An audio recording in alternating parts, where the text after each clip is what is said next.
जरी तुमचे पापे, जरी तुमचे हृदय रक्तासारखे लाल असले तरी सुद्धा परमेश्वर ते बर्फासारखे पांढरे शुभ्र बनवणार आहे.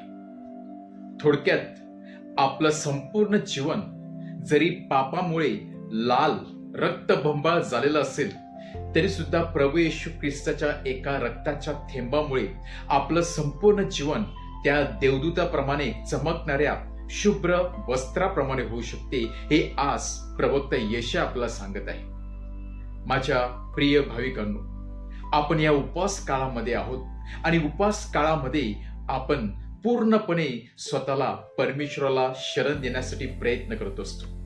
खूप काही गोष्टी आपण सोडण्यासाठी परमेश्वराला वचन देत असतो, परंतु 40 दिवसानंतर किंवा उपवास काळानंतर आपण परत त्या जुन्या मार्गावरती परतण्याचा प्रयत्न करत असतो आणि त्यामुळे या परमेश्वराच्या प्रीतीचा आपल्यावरती जास्त परिणाम होत नसतो. फक्त 40 दिवसच आपल्यामध्ये बदल दिसतो आणि त्यामध्ये बदल घडून येत नसतो. परत आपण आपल्या जुन्या मार्गावरती मार्गक्रमण करत असतो. परंतु परमेश्वराने 40 दिवस कशासाठी दिलेला आहे? अशासाठी की आपले जे पापे आहेत, आपल्या जीवनामध्ये आपण जे काही पापे केलेले आहेत ते सोडण्यासाठी आणि 40 दिवसानंतर परत एका नवीन जीवनाला सुरुवात करण्यासाठी. आणि म्हणून आजच्या पहिल्या वाचनामध्ये यशया संदेष्टा चांगल्या प्रकारे किंवा मोठ्या उत्साहाने सांगत आहे की इस्रायल लोकांनो, मला माहिती आहे तुम्ही पाप केलेले आहेत, तुमच्यामध्ये पापे भरभरून वाहत आहेत. जर तुम्ही परमेश्वराकडे आलात, परमेश्वराकडे नतमस्तक झालात, आपलं संपूर्ण हृदय परमेश्वरासमोर उघडे केलं तर परमेश्वर तुमचे पापे जे रक्तभंबाळ झालेले आहेत, लाल रक्ताने ते जणू काही पापामुळे ते लाल रक्ताने माखलेले आहेत, तरी सुद्धा परमेश्वर ते पांढरं शुभ्र एका बर्फाप्रमाणे करणार आहे. तुमचं जीवन पूर्णपणे बदलणार आहे.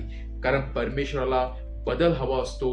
परमेश्वराला पहिलं पाऊल बघायचं असते आणि जर आपण पहिलं पाऊल उचलून परमेश्वराकडे येत असेल तर नक्कीच परमेश्वर आपल्या पापांची क्षमा करणार आहे. आणि म्हणूनच प्रभू येशू ख्रिस्ताने अमूल रक्त आपल्यासाठी या क्रूसावरती सांडलेलं आहे, जेणेकरून आपण आपला नवा मार्ग, आपला जुना मार्ग सोडून नव्या मार्गावरती आपण मार्गक्रमण करावं आणि नवीन जीवन आत्मसात करावं. ज्याप्रमाणे फुलपाखरू एक नव्याने पंख मिळाल्यानंतर नव्याने उंच उडायला लागते, गरुड आकाशामध्ये उंच झेप घेऊ लागते, त्याचप्रमाणे प्रभू येशू ख्रिस्ताच्या स्पर्शामुळे ज्याच्या जीवनामध्ये एक परिवर्तन झालेलं आहे, ज्याला स्पर्श अनुभवलेला आहे, ती व्यक्ती त्या फुलपाखरूप्रमाणे आनंदाने झेप घेत असते, गरुडाप्रमाणे उंच उंच भरायला मारत असते. फक्त एवढंच की आपण बदल घडवण्यासाठी आपली तयारी असली पाहिजे. आणि म्हणूनच आपले पापे किती असू द्या, जर आपण मनाशी निर्धार करत असाल की यापुढे मी परमेश्वराला दुखावणार नाही,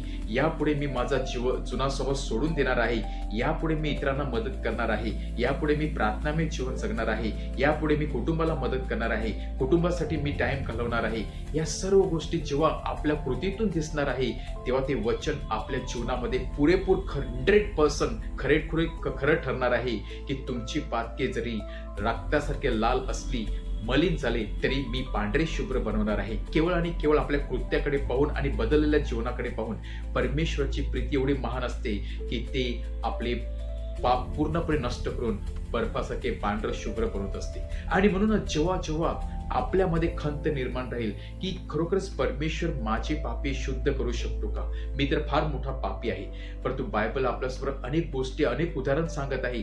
कितीतरी महान रक्तपाघात करणाऱ्या व्यक्तीला देखील प्रभू येशू ख्रिस्ताने क्षमा केली आणि नवीन जीवन जगण्याची संधी दिली. विशेष म्हणजे सौलाचा जो पॉल झालेला होता, व्यभिचारी बाई आणि त्याचप्रमाणे अनेक भ्रष्टाचारी लोकांना देखील परमेश्वराने संधी दिली, परंतु त्याच्यामध्ये तो बदल दिसून आला आणि त्याने त्या जुन्या मार्गावरती कधीच ते फिरले नाहीत, तर ते प्रभू येशू ख्रिस्ताला अनुसरण राहील.